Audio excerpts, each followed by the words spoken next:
like go longer or shorter, whatever feels right to you. Okay. Cool. Well, welcome everyone to Carlisle Earth Week, co-hosted by Carlisle Climate Action Commission, Carlisle Tool Library, Cumberland Valley Rising, and Artisan Outfitters. We've got a packed schedule and kicked it off yesterday with some policy information from Penn Future. And tonight we have our very own Carlisle Council member, Brenda Landis, with and tomorrow, yes, thank you, Brenda.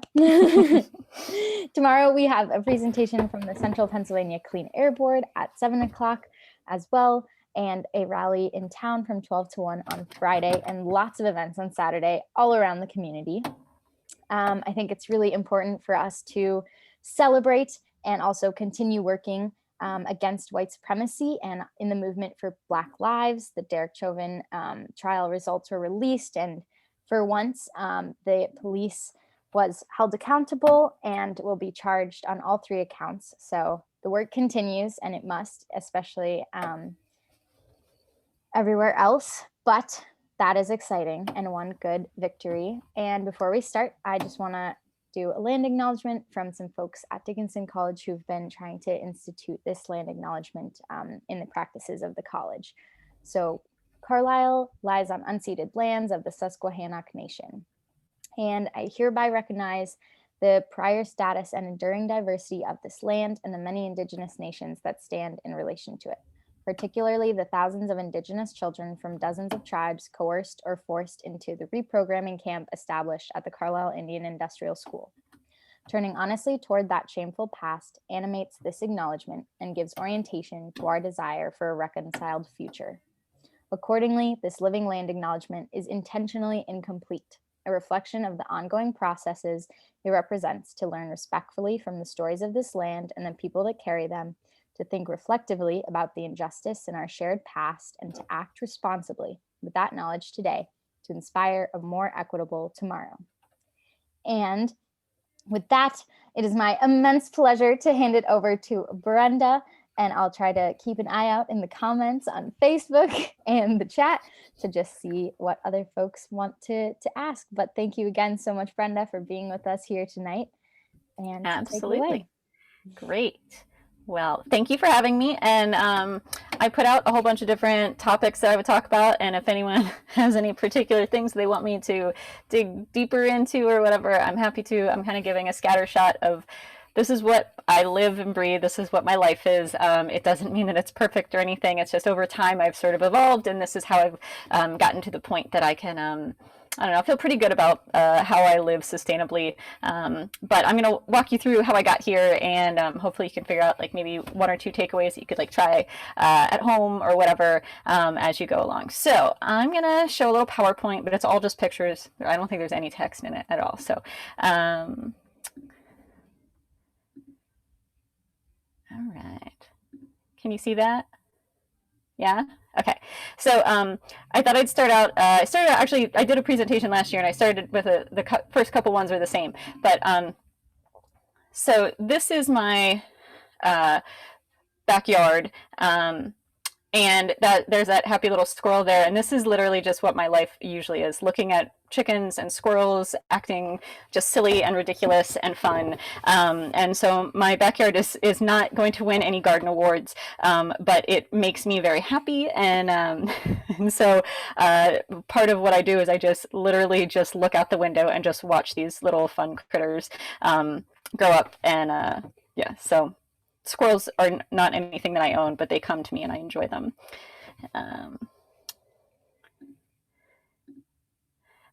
So here's one more from inside the chicken coop. We're going to get a better picture of the chicken coop in a little bit. But this is where they live. And I'm going to talk about how I built this thing for next to nothing, because I've used as many freely found resources as possible. But here are a couple of my birds and them just hanging out. And they all have very interesting personalities. I wanted backyard chickens for a very long time, but they were illegal in the borough. And so one of the first things that I was able to it wasn't me, but I was able to vote on, and we were able to legalize chickens. So it's not perfect. And what I will say about my part as a counselor is that sometimes you do vote on things and you enact things that are imperfect. but it's better to enact them and have them on the books and tweak them later than try to start from scratch again. So it's not perfect. There are some land restrictions, as in like how much land you can own and actually own and have chickens. But my hope is that I can prove that you can have a smaller plot and it'll be just fine. And then we can make some tweaks. So this is my scrappy little garden. Over the years, I've tried all these different things. I had pavers that looked like a little labyrinth.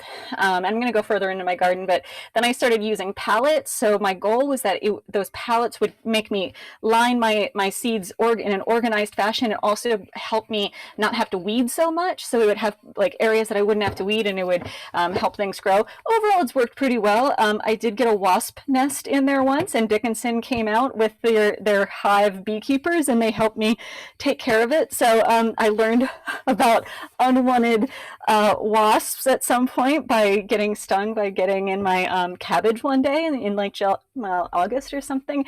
So every single year I learned something. Every single year I ruin something, and I just adapt and go through. But as the summer grows, you see how everything happens. So you can't even see a lot of the pallets after a while, but it does help me stay a little bit more organized.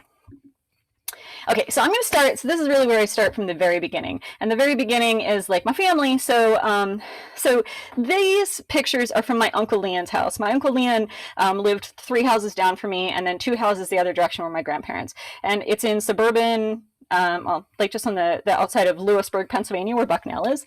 And this is a little urban homestead. It is scrappy. It is nothing to be beautiful to look at, but I would go there as a little kid all the time, play with little baby rabbits and chickens and pheasants and peacocks. And he had pigs at some point on this little, maybe half acre, I don't know, of land. And so it's always been in my blood to think about how I could just grow whatever I could on whatever space you have. So even this looks like a huge amount of land compared to what I have.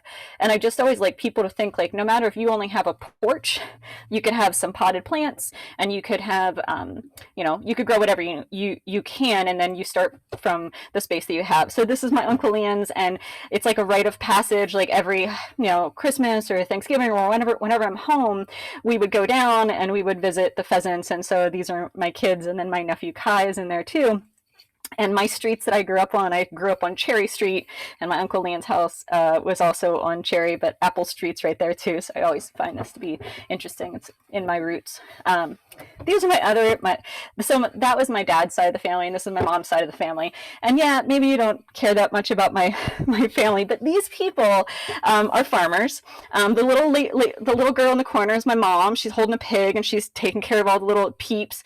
And my grandparents, they baked bread every Sunday. So growing up, I didn't just learn to can or watch people be good stewards of food and growing things, but my grandma did things that now are it's so good to be sustainable. But my grandma, or both my grandparents, grew up in the Depression. And so she would buy the big gallon Ziploc bags, and then she would wash them. And I thought this was hilarious. And she would hang them over the sink. And now I wash my bags. I don't buy any bags. I get bread, in a bag, and then I shake it out, wipe it out, and then I save the bag. And then when I bake bread, then I put the bread in the old bag. And when I go to the grocery store, I put the limes in the bread bag and have them weigh it like that. And so you don't have to go buy something to be green. I've learned so much from just watching these people, but I didn't realize the word sustainability even existed at the time.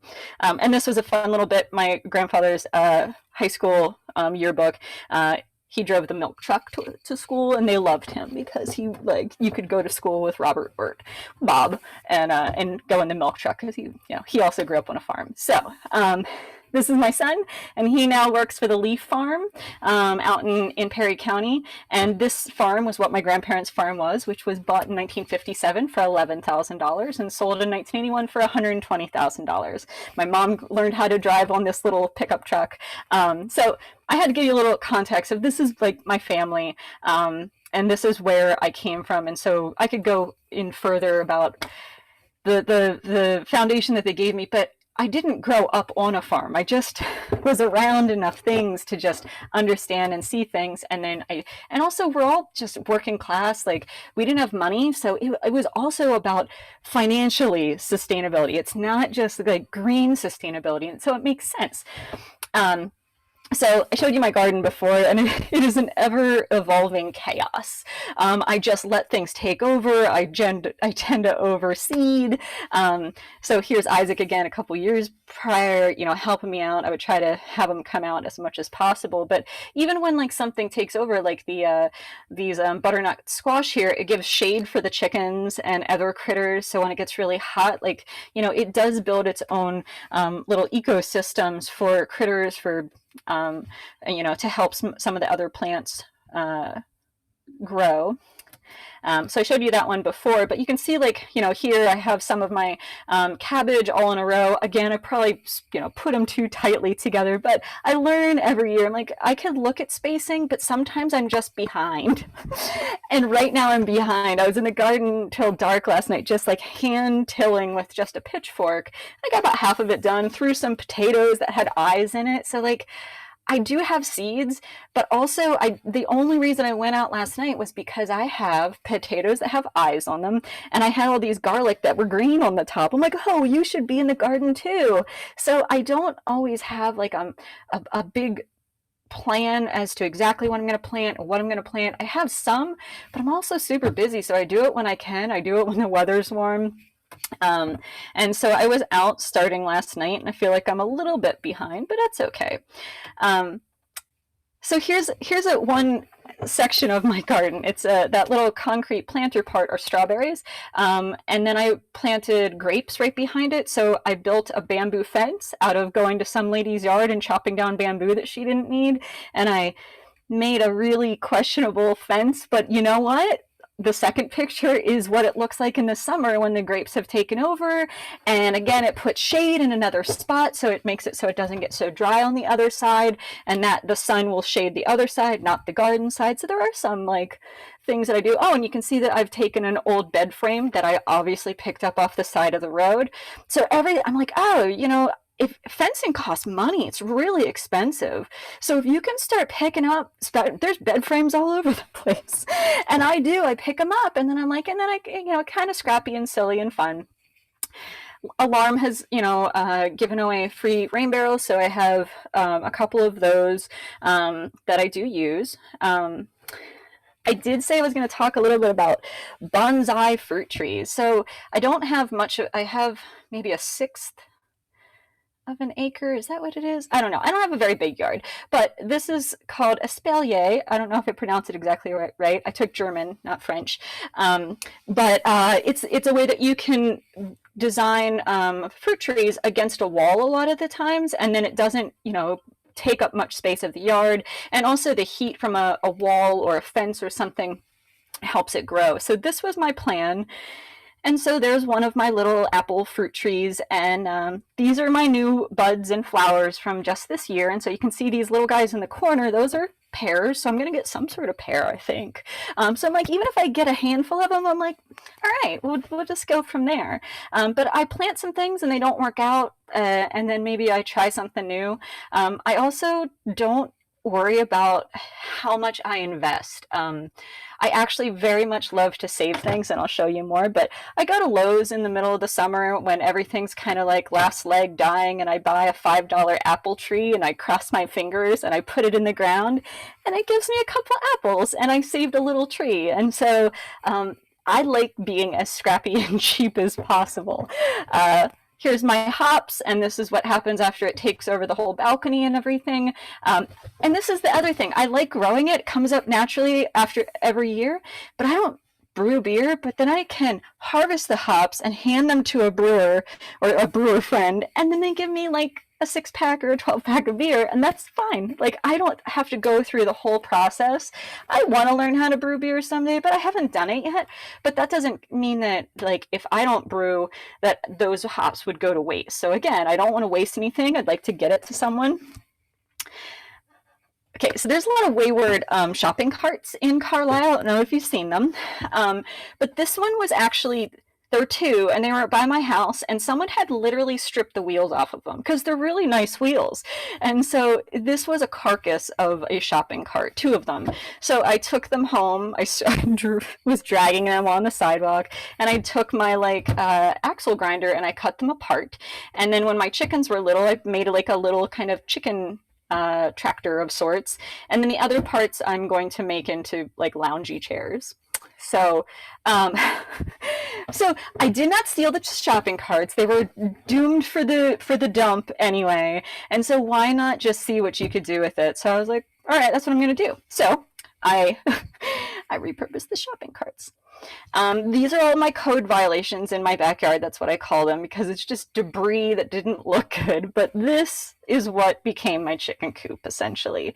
These things on the side were there's a park in Biddle Mission, or the Biddle Mission Park in Carlisle, and there's a labyrinth there, and these flake boards were the mapping of that labyrinth, and they posted sometime after they finished it. They're like, anyone want these? I'm like, I do want them. And so I took them, and then I also had an old swing set frame, and so this was the beginnings of my chicken coop.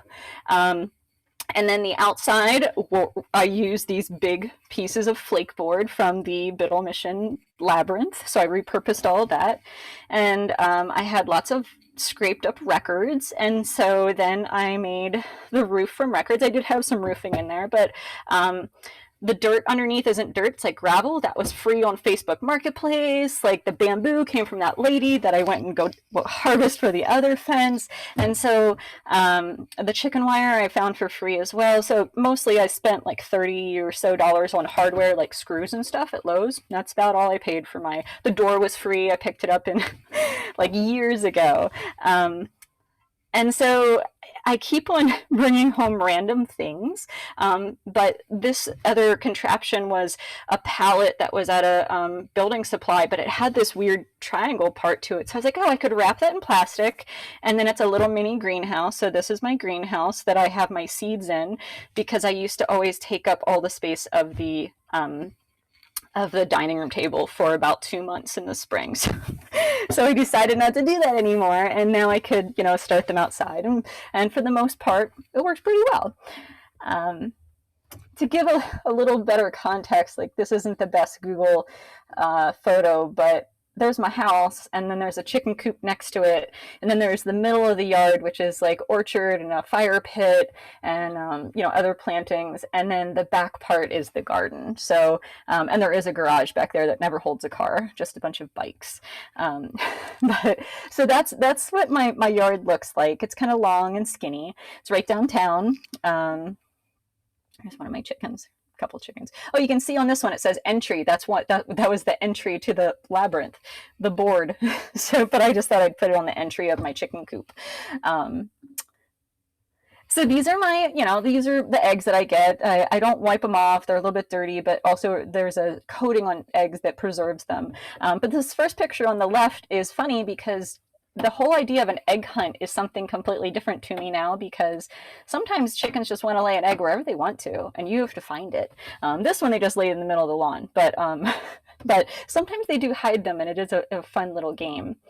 And I posted this on Twitter today about me doing this session, and someone, a little bit of a I don't know how to word it, but they had a critique, and they're like, well, you don't have everyone doesn't have space for chickens. And I totally agree. Everyone doesn't have space for chickens. And so they were saying, if you're looking to use, have something eat your food scraps, why don't you get a guinea pig? And I replied, and I said, well, meet Lemmy. So Lemmy is our new rabbit that we got, but she's right. I mean, the whole thing is that you can't always have chickens. So this whole thing about like food waste, yes, you can throw things in the compost, but the great thing is that I do take the food waste, and whatever I have, and then I give it to the chickens or the rabbit, and then what they don't eat I put back in the compost, and then also their manure can go into the compost, and it all sort of works together. So the animals are a part of, if you have the ability of having them, of working in this process. And here's that contraption again, also an old like little mini skateboard ramp is like their roof to keep a little sun off of them. So everything is just like, I didn't need it anymore, so I just repurpose it. Again, there's another bed frame here, keeping the chicken out of the garden because they scrape it up. And here's my very sad looking solar cooker, but it works. So I, use styrofoam and like either tinfoil or like the reflectors for your car window and, some glass, and build a nice little solar cooker for the summer. Here's my falling apart, because it's been working for a number of years now, two-sided compost bin. And I was able to get a ton of compost out this year, but the picture on the right are my chickens next to a bunch of tidy cat like litter bins. Those are my travelers. So I actually have a 4-part, like I have little containers underneath my sink, and then I have these, and I do have one spinner, and then this is like the big compost. So I always have some place that I can dump something pretty quickly so it's not stinky, and get rid of it. Okay.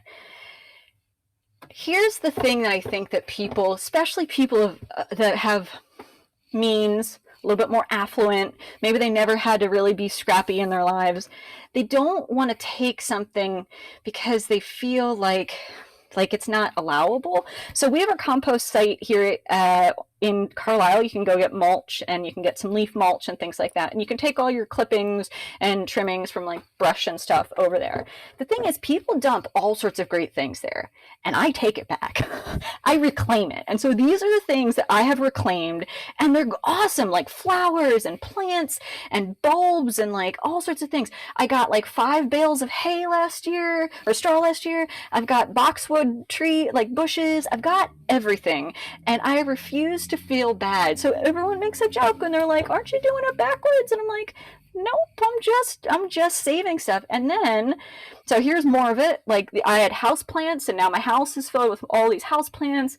I got some in the fall. I just got some recently.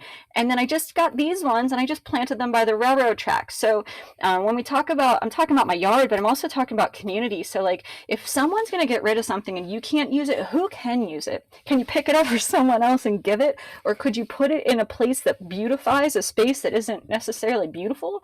People walk the railroad tracks all the time, so I've adopted them, and I take as many people that can help me as possible. So this one picture was from last weekend, 2 weekends ago, and we planted all sorts of fun things, and it's going to make it beautiful. It's right behind the police station between West Street and College Street. So I put some in my yard. I love to grill a garden. I like to look at spaces that are neglected, and so this is a tree well across from the Minute Stop that I had my kids help me clean up, and then we planted corn and sunflowers there a couple years ago.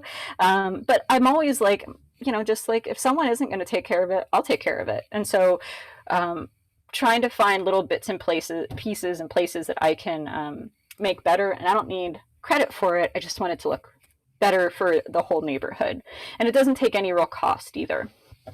So all of the foods that I grow, my cash crop, there is no cash involved, but are tomatoes, and that's because I can put tomato sauce in just about anything. So I make it with soups and all sorts of things. So I have 3 crock pots. So when it comes to kitchen gadgets, I do have crock pots. I started with one, but I kept on getting more, and I try to do things as easily as possible. So I throw stuff in a crock pot, just let it cook down, and then I use an immersion blender to just blend it all down. I pour it into some jars, and I don't do a lot. This is actually not normal. I usually just do 1 crock pot. I can get 7 or 8 pints out of it. I then use my canner, and in a half an hour I have them canned, and then I'm done for the day. And so I don't make like a huge production of it because I don't have the time. So I do small scale canning, and pretty much tomatoes are the one thing that I can.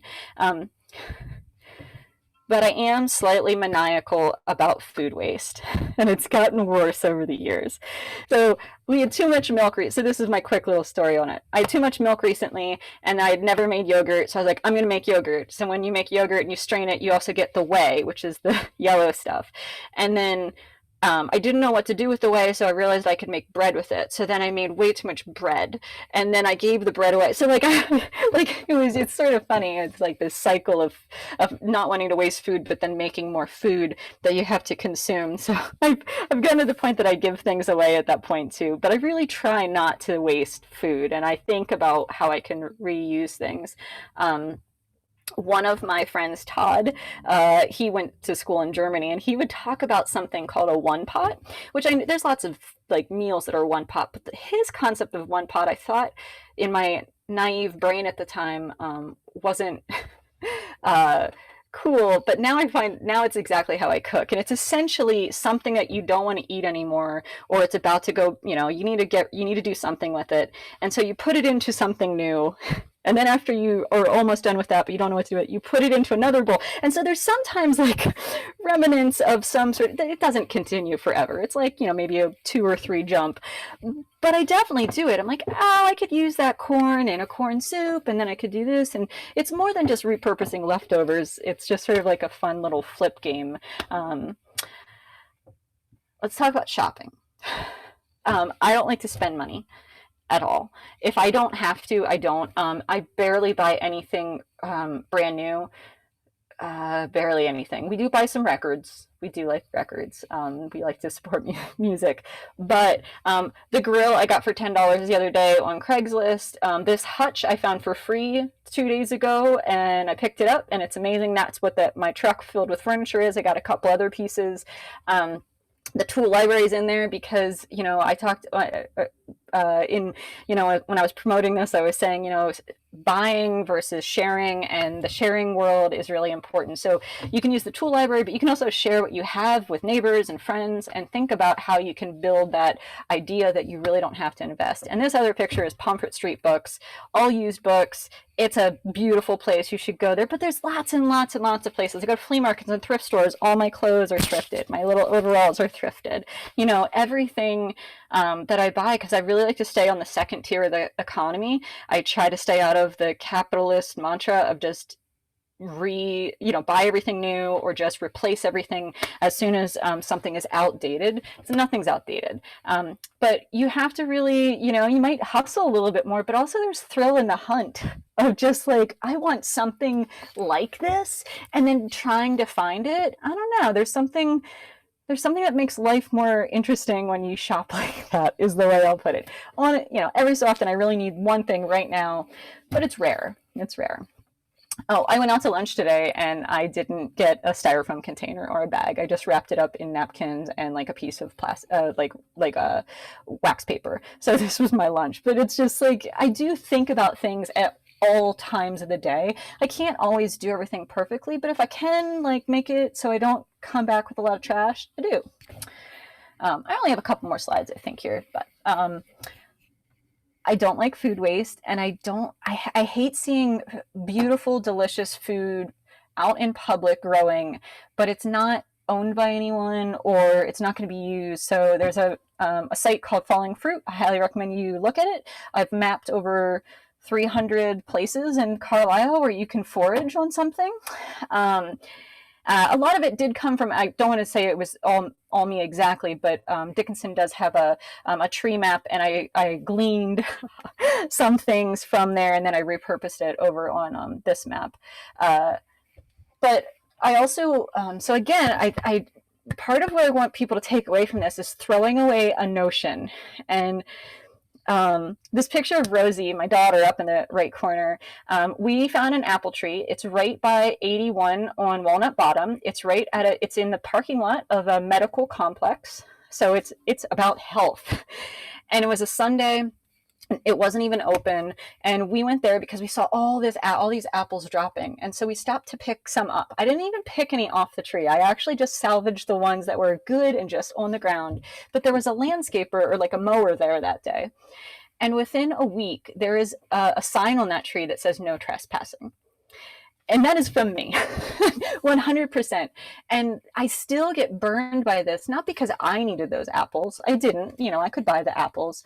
But the fact that in a medical complex's parking lot, there's free food, healthy food, and the only thing that is thought of is, this is private property, those are my apples, I'll let them rot if I want to.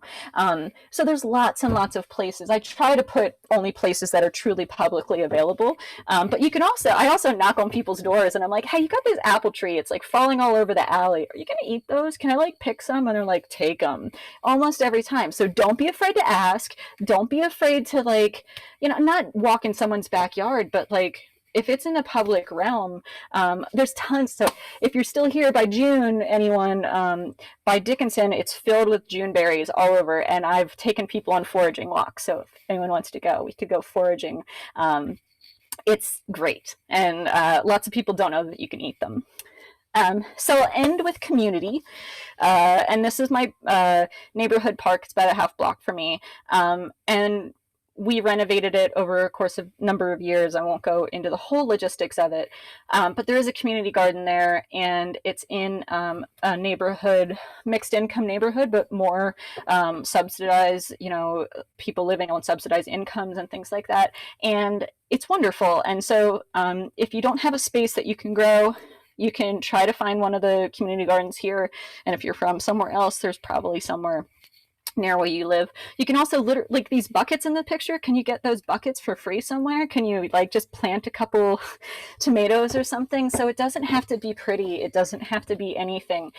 Find something that you can, you know, put some dirt in and throw a couple seeds in, some water and some sun. And that's really the mixture that you need. But yeah, this was our garden opening from a couple years ago. And we just did it again 2 weeks ago. And the same day we cleaned up the railroad tracks, and everyone loves it, and it's fun and it's happy, and it really is, it's people of all different incomes and backgrounds all coming together, and everyone teaches each other. So I also greatly appreciate authentic interactions, that it's not just like, I'm going to the food bank and I'm going to give food to people that need it. This is people that are talking to one another. There's folks from Sudan that are incredible gardeners, but they no longer have land to farm on. So their education, their knowledge of farming surpasses many other people, but they just don't have the means now that they've come here. There's one more garden that's small and scrappy between Pitt and West, right off of West Locust. So I will leave with that. Like, everything doesn't have to look perfect. It doesn't have to win awards. It builds community in scrappy and bizarre and fun ways. Don't be afraid to ask questions. Don't be afraid. Just don't be afraid. Just throw out the whole notion of like what you're supposed to do once you become like successful or whatever. No, I just pick up free things off the side of the road. I save things. I reclaim things. Yeah. So I'm happy to answer any questions. That's sort of my quick run through. I think I covered most of the topics I said I was going to talk about, but I don't know. Does anyone have any questions or anything I should expand on? I was trying not to keep you too long, so I talk really fast. Sorry, can I speak? Mm-hmm. Okay, so first of all, like, that was incredible. I have, several questions, but I think like one of the most interesting things, like, how did you make your like solar cooker? Like, how did you know what material to use? Like, could you just use just aluminum foil, or was the glass like an important piece of the device? Yeah, I mean, I YouTube video a lot, right? So I definitely learn through other people's experience. And it basically reflects the light in and it generates the heat, but then the glass does prevent the heat from coming back out. And I was using a nice cast iron pot that was in there. So again, different types of metals that conduct heat and hold heat longer than others. So there's some other things that go along with it. I made that one quite a few years ago, and I would like to try it again and try some different designs and stuff. But I mean, I've cooked like a whole pork roast in July, in it, and it was really good, and no one got sick. And so it does have to do with how many hours of sun, and I think you can do it in the winter, but I've never done it in the winter. I think I'd probably have to put a little bit more time into making sure that the angles of the sides are reflecting just right and things. But yeah, it was great. It worked well. Did you have other questions? Go ahead. It's all right. I just posted in the chat thing that I have a lot of extra bamboo that if anybody needs some, you can have it for free. Oh, see? Thank you.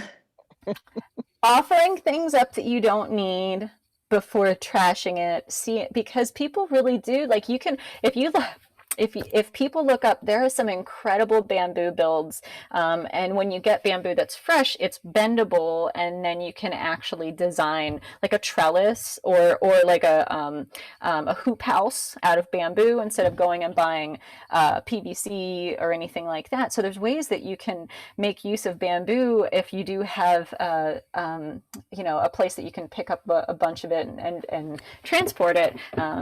But yeah, that's what I mean. That fence of mine works great. Yeah, I thank you for sharing. Yes, I had to tune in a little bit late, so I missed the very first part, but. Well, Aspar did record it, so we could probably post it out and then you could catch the beginning if you needed to. I introduced you to pictures of my family, so I don't know if it was perfectly what everyone was looking for, but I thought it was great. But family is important, so. For sure. Mm-hmm. Yeah, I know you had some other questions, Audrey, but I just wanted to say that I'm so glad you ended on the West Locust Community Garden, Brenda, because there's going to be a work day there on the 26th from 4 to 5:30 as part of the continuing Earth Week events, even though it's next week. Perfect. Yeah, it's been really cool to kind of like watch this community garden evolve and grow in different ways. So I'm excited for that. Awesome. Yes.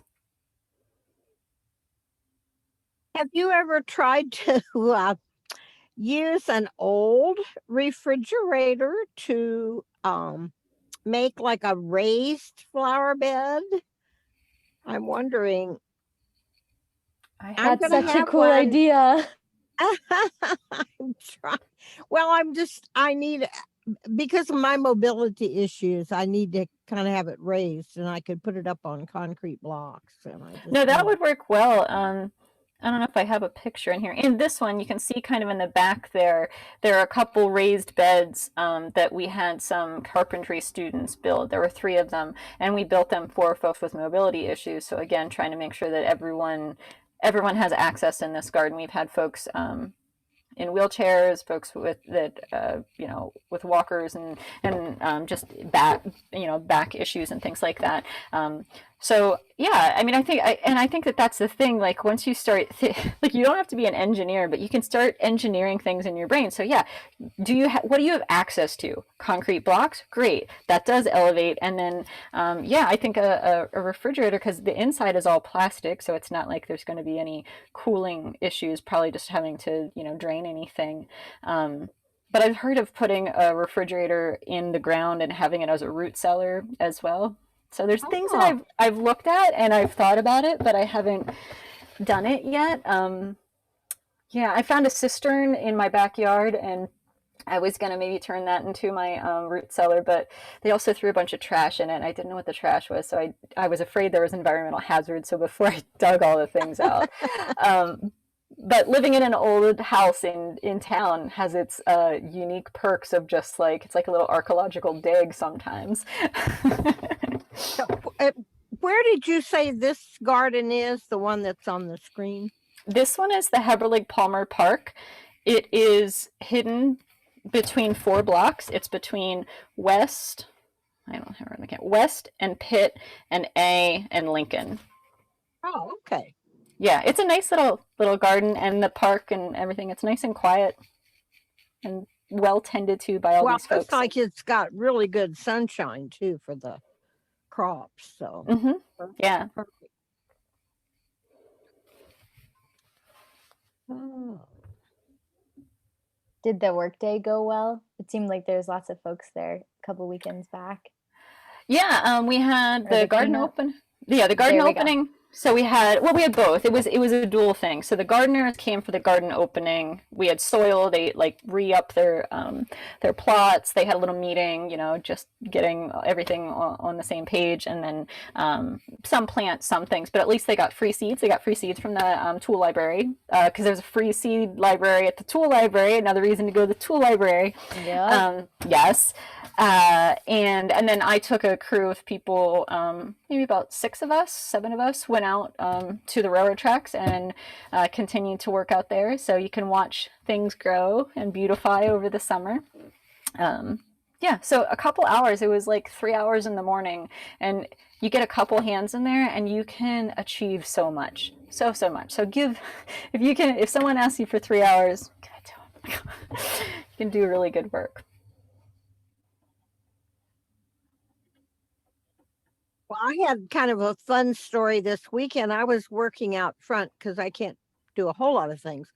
And there were some little girls, a 3rd and 4th grader, that were looking for golf balls.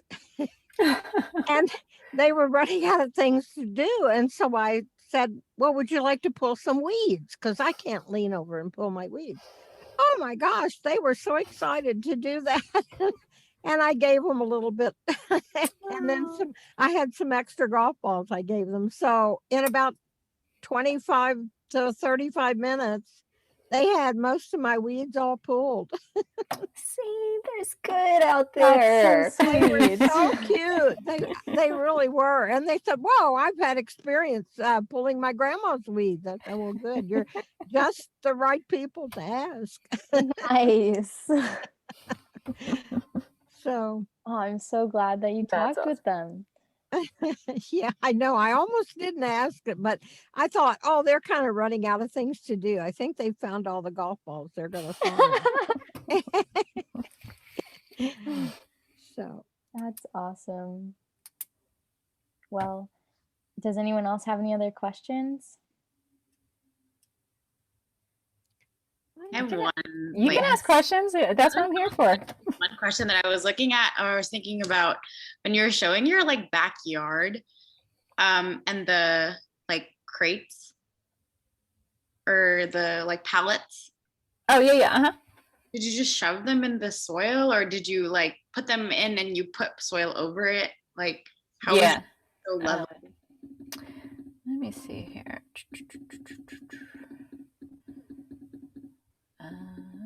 Hey friends, there it is. Nope, I went too far. All right, well there. Let's see how I clicked too many times. Did it finish? There we go.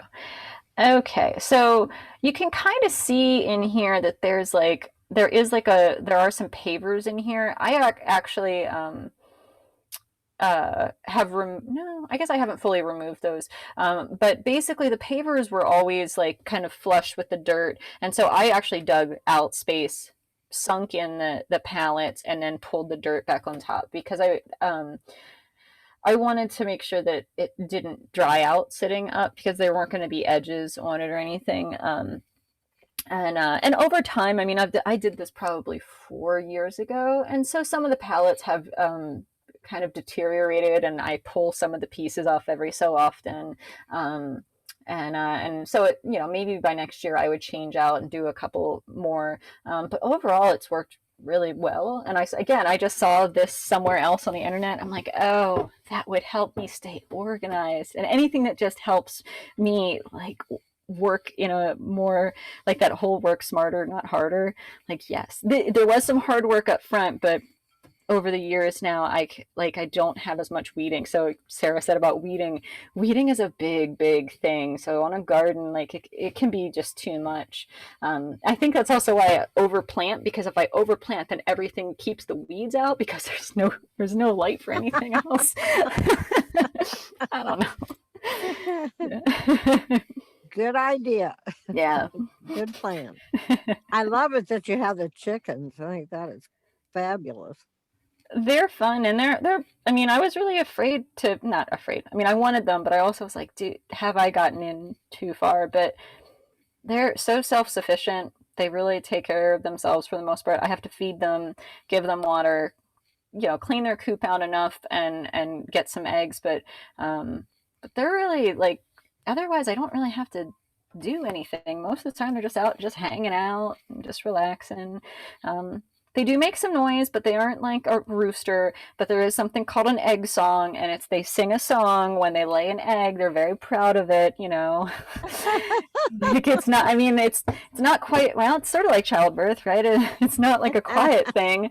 So like they have a little sound, and they're like, ah, you know, and they say their little thing. But the neighbors, I also try to be a good neighbor, so I give my neighbors eggs.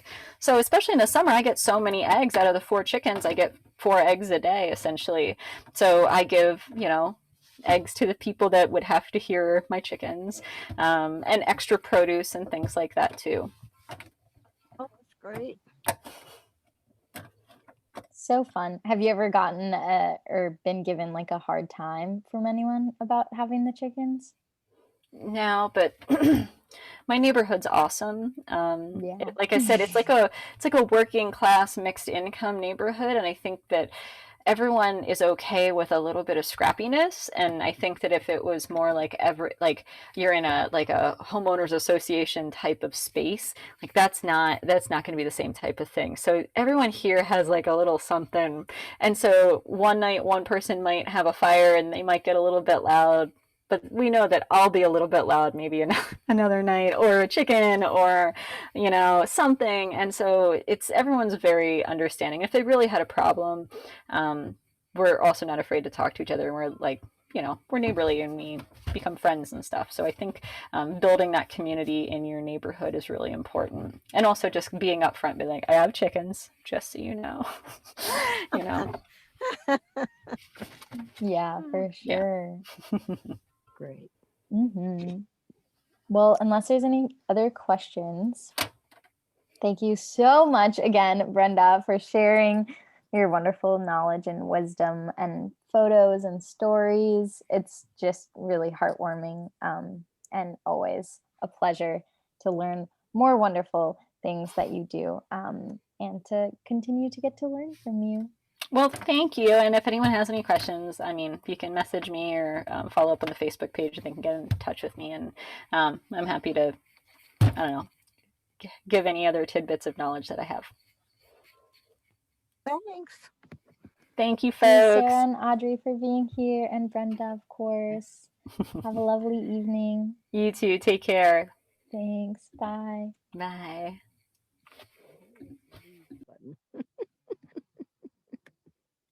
Thanks for coming.